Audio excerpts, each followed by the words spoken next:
हमारी वीडियो थी हमें बीच में रोकनी पड़ी, इसलिए अब आज हम वहीं से शुरू करते हैं। ठीक है, देखिए शब्द समीकरण हम पढ़ चुके थे, है ना। जो अभिक्रिया हुई है उसको शब्दों के रूप में प्रदर्शित करना। तो मैग्नीशियम का रिबन लिया था हमने, उसे ऑक्सीजन की उपस्थिति में जलाया था और क्या बना था, मैग्नीशियम ऑक्साइड। क्या बना था, मैग्नीशियम ऑक्साइड। अब ये शब्द के रूप में भी क्या है, बड़ा लग रहा है, तो हमने क्या किया, इसे और शॉर्ट फॉर्म में लिखने के लिए इसको किस रूप में चेंज कर दिया, रासायनिक समीकरण के रूप में। किस रूप में, रासायनिक समीकरण के रूप में। अब हमने मैग्नीशियम का क्या ले लिया, मैग्नीशियम का प्रतीक चिन्ह ले लिया, इधर ऑक्सीजन का प्रतीक चिन्ह ले लिया, और जो बना उससे वो लिख दिया मैग्नीशियम ऑक्साइड। ठीक है, अब इनके प्रतीक चिन्ह एक वीडियो में लिखवा देंगे आपको, है ना। आपको नहीं पता होगा इनके प्रतीक चिन्ह के बारे में, सभी के एक से लेकर हाइड्रोजन से लेकर लास्ट तक। अब देखिए, यहाँ रासायनिक समीकरण में अभिकारक से उत्पाद में परिवर्तन को उनके मध्य तीर के निशान के द्वारा दर्शाया जाता है। ये क्या है, अभिकारक है। क्या है, अभिकारक। अभिकारक, ठीक है। और अभिकारकों को मध्य में कौन सा चिन्ह लगाया जाता है, प्लस चिन्ह लगाया जाता है, और उन्हें बाईं ओर लिख दिया जाता है। इसे लेफ्ट हैंड साइड यानी बाईं ओर भी कह सकते हैं ना। जो इधर है उसे बाईं ओर और उधर है उसे दाईं ओर। तो लेफ्ट हैंड साइड यानी बाईं ओर क्या होते हैं, अभिकारक, और दाईं ओर क्या होते हैं, उत्पाद। क्या होते हैं, उत्पाद। इसको हम कहते हैं राइट हैंड साइड, है ना, RHS, LHS और RHS। तो क्या होता है कि अभिकारक और उत्पाद के मध्य क्या लगा होता है, तीर। और ये तीर क्या दर्शाता है, अभिक्रिया की दिशा को दर्शाता है। ठीक है, तीर का सिरा उत्पाद की ओर होता है और तीर का सिरा अभिक्रिया होने की दिशा को दर्शाता है। ये मैंने बताई थी आपको। रासायनिक समीकरण में अभिकारक से उत्पाद में परिवर्तन को उनके मध्य तीर के निशान के लगाकर दर्शाया जाता है। अभिकारक के बीच प्लस का चिन्ह लगाकर उन्हें बाईं ओर LHS लिख दिया जाता है, और उत्पादों की ओर प्लस का चिन्ह लगाकर उन्हें दाईं ओर RHS लिख दिया जाता है। ठीक है, इतनी बात आ रही समझ में। स्क्रीनशॉट ले लो फिर आगे चलते हैं।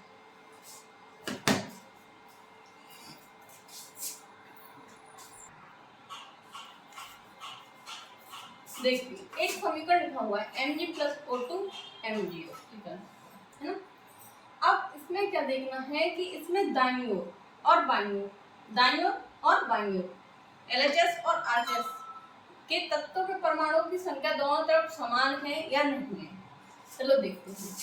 अगर समान है दोनों तरफ, ये अभिकारक ये उत्पाद, इन दोनों में अगर तत्वों के जो परमाणु हैं इनकी संख्या समान है, मतलब यहाँ Mg एक है तो यहाँ पे भी एक है, यहाँ दो है तो यहाँ एक है, तो यह समान नहीं है। ठीक है, तो ये समान नहीं है तो मतलब ये संतुलित नहीं है, और यदि समान होता तो ये संतुलित होता। अगर संतुलित है तो संतुलित करने की जरूरत नहीं है, और नहीं है तो संतुलित करना आवश्यक होता है। अब रासायनिक समीकरण को संतुलित करना आवश्यक क्यों होता है, क्यों संतुलित किया जाता है, इसलिए इसको किस रूप में समझेंगे, संतुलित रासायनिक समीकरण का महत्व। जो महत्व है वो इस क्यों का आंसर है। रासायनिक समीकरण को संतुलित क्यों किया जाता है, क्यों किया जाता है। देखो एक नियम पढ़ा था, द्रव्यमान संरक्षण का नियम, है ना, द्रव्यमान संरक्षण का नियम। इसके अनुसार क्या होता है कि द्रव्यमान का ना तो क्या होता है, निर्माण होता है, और द्रव्यमान का ना ही विनाश होता है। ठीक है, तो किसी भी रासायनिक अभिक्रिया में ना तो द्रव्यमान का निर्माण होगा और ना ही विनाश होगा। तो किसी भी रासायनिक अभिक्रिया में उत्पाद तत्वों का कुल द्रव्यमान, ये उत्पाद जो तत्व हैं इनका जो कुल द्रव्यमान है वो अभिकारक तत्वों के कुल द्रव्यमान की क्या होगा, बराबर होगा। क्या होगा, बराबर होगा। मतलब यहाँ का जो द्रव्यमान होगा वो यहाँ के द्रव्यमान के क्या होगा, बराबर होगा। अगर अंतर है तो वो संतुलित नहीं है। ठीक है, तो रासायनिक अभिक्रिया में पहले और पश्चात प्रत्येक तत्व के परमाणु की संख्या समान रहनी चाहिए। कैसी रहनी चाहिए, समान। यहाँ पर जितने परमाणु हैं उतने ही परमाणु यहाँ पर भी होने चाहिए, तो वो संतुलित है, और तभी वो द्रव्यमान संरक्षण के नियम का पालन कर रही है वो रासायनिक अभिक्रिया। वरना वो द्रव्यमान संरक्षण के नियम का पालन नहीं करेंगे तो वो अभिक्रिया क्या मानी जाएगी, गलत मानी जाएगी, सही नहीं मानी, है ना। एक नए पदार्थ का निर्माण हो सकता है लेकिन कोई भी जो तत्व वो एक्स्ट्रा ऐड नहीं हो सकता उसमें, ना ही कम होगा ना ही ज्यादा होगा, जितने यहाँ है उतने ही यहाँ होंगे, इसलिए इसको क्या कहता है, समीकरण को संतुलित किया जाता है। चलिए स्क्रीनशॉट ले लीजिए, फिर आगे चलते हैं।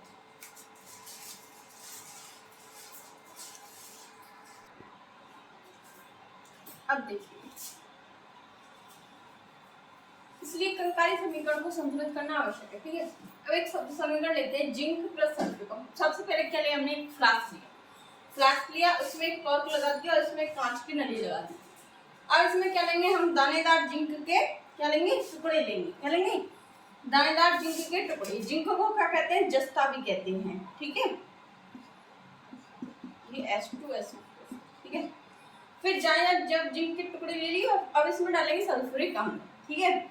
सल्फ्यूरिक अम्ल डालने के बाद क्या होगा, इसमें से एक गैस निकलेगी, क्या निकली, गैस, है ना।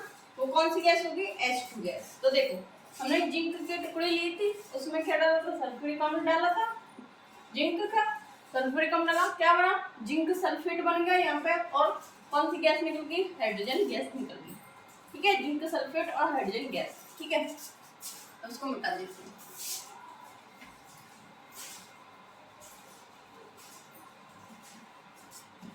ठीक है, अब संतुलित करके देखते हैं समीकरण को। सबसे पहले ये अभिकारक साइड है, ये उत्पाद साइड है ना, ये अभिकारक ना और ये उत्पाद, है ना, समझ लो ना, तो सारणी के रूप में अच्छे से बताएंगे। अब इसमें क्या है, सबसे पहले जिंक और क्या दे रखा है, हाइड्रोजन भी दे रखा है, और क्या दे रखा है, सल्फर भी दे रखा है, और क्या दे रखा है, ऑक्सीजन। इनको अलग अलग लिख लिया हमने, ठीक है। ये तो क्या हो गए, तत्व हो गए, ये अभिकारक में उपस्थित तत्वों के परमाणुओं की संख्या, ठीक है, इधर लिखेंगे। उत्पाद में उपस्थित तत्वों के परमाणु की संख्या इधर लिख लेंगे, ठीक है। अब यहाँ पर जिंक कितना है, एक, यहाँ लिख दिया एक। उत्पाद में जिंक कितना है, एक, लिख दिया। अब यहाँ देखो हाइड्रोजन कितने हैं, दो, कितने लिख दिए, दो, अभिकारक साइड है ना, हाइड्रोजन कितने हैं, दो, तो दो लिख दिए। यहाँ हाइड्रोजन कितने हैं, दो, दो लिख दिए। अब देखो यहाँ सल्फर कितना है, एक, एक लिख दिया। यहाँ सल्फर कितना है, एक, एक लिख दिया। यहाँ ऑक्सीजन कितने हैं, चार, यहाँ चार। यहाँ ऑक्सीजन कितने, अरे ये तो संतुलित है, क्योंकि यहाँ जितने परमाणु हैं वहीं यहाँ पर भी उतने ही परमाणु हैं।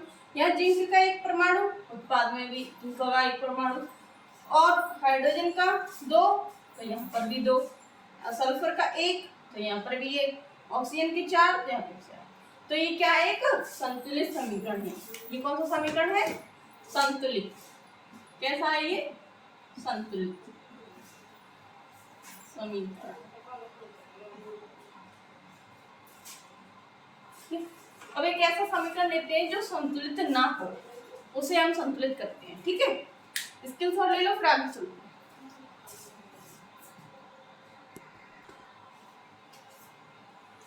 चलिए देखते हैं, हमने जो शुरुआत में पहली अभिक्रिया ली थी वही लेते हैं, ठीक है, संतुलित करने के लिए। मैग्नीशियम का रिएक्शन लेते, ऑक्सीजन की उपस्थिति में जलाया तो क्या बना था, मैग्नीशियम ऑक्साइड बना था।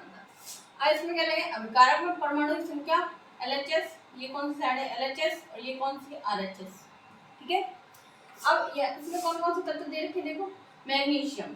अब अभिकारक में मैग्नीशियम की संख्या कितनी है, एक, और उत्पाद में मैग्नीशियम की संख्या कितनी है, एक, ठीक है। अब लेते हैं ऑक्सीजन की, अभिकारक में ऑक्सीजन की संख्या कितनी है, दो, और उत्पाद में ऑक्सीजन की संख्या कितनी है, एक। तो ये समीकरण क्या है, संतुलित नहीं है। अब इसे क्या करेंगे, संतुलित करेंगे। अब क्या है कि देखो ये एक एक है, तो ये क्या है, असमान है ऑक्सीजन। तो यहाँ अगर हम कितने का गुणा कर दें कि संख्या दो हो जाए, कितने का गुणा करें, कितने का कर दें, दो का, कितने का, दो का कर देंगे तो दो हो जाएंगे यह संख्या। तो यहाँ ये क्या बन गया, अब देखो अब सूत्र क्या बना, मैग्नीशियम मैग्नीशियम एक, इसके अकॉर्डिंग सूत्र क्या बनेगा देखना है ना, ठीक है। अब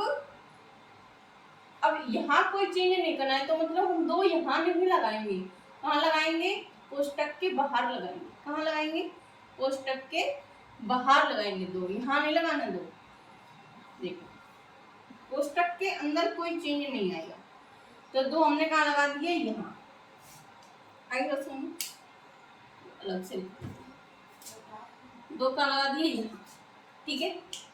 अब जब यहाँ लगा दिए तो अब यहाँ मैग्नीशियम की संख्या कितनी, एक, और यहाँ मैग्नीशियम उत्पाद है, यहाँ मैग्नीशियम की संख्या कितनी, दो, ऑक्सीजन की संख्या यहाँ दो, और यहाँ पर भी दो। अब भाई क्या हुआ, अब ये असमान हो रहे हैं, ये समान हो गए लेकिन ये समान, अब यहाँ क्या करें, यहाँ पर भी दो का गुणा कर देते हैं, ठीक है। अब दो का गुणा करेंगे तो अब क्या होगा, अब जो समीकरण बनेगा वो देखो, अब क्या बनेगा, यहाँ लग गए दो, ठीक है, इसमें कोई चेंज नहीं था, चेंज था यहाँ पर नहीं, ठीक है।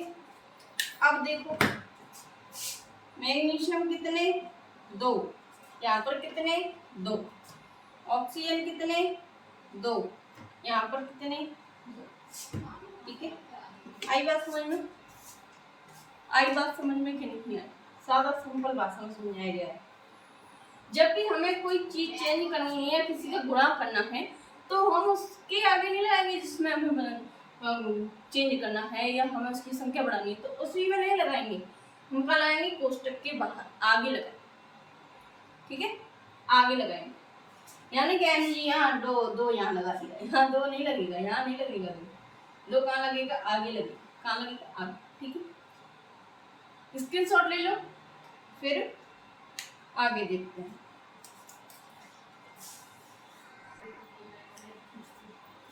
ये समीकरण आपको सबमिट करना है, दो Fe plus H2O, Fe3O4 plus H2 और H2 प्लस N2 NH3, ये आपको करके ना क्या होमवर्क, क्या है होमवर्क। एक चीज और लिख देते हैं आपको, तत्व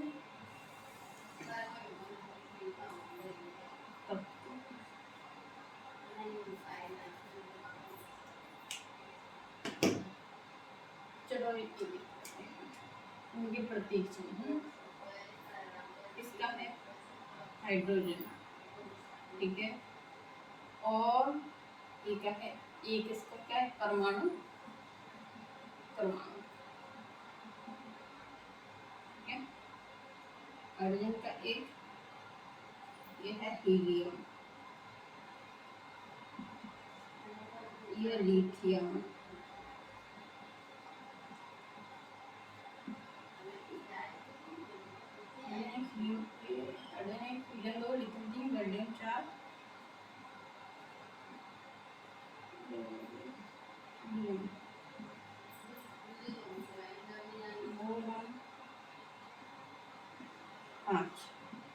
डेली एक एक याद करोगे तो आपको याद हो जाएगा। ये इनके नाम दे रखे हैं, है ना, ऐसे, ठीक है, और ये इनके परमाणु क्रमांक दे रखे हैं, ये सब इनके जो नाम है वो दे रखे हैं, और इनके प्रतीक चिन्ह, क्या ये प्रतीक चिन्ह, प्रतीक चिन्ह, ठीक है, 5 डेली याद करने, ज़्यादा नहीं करने, ठीक है, ये होमवर्क, ठीक है। चलो आज क्लास को यही समाप्त करते हैं।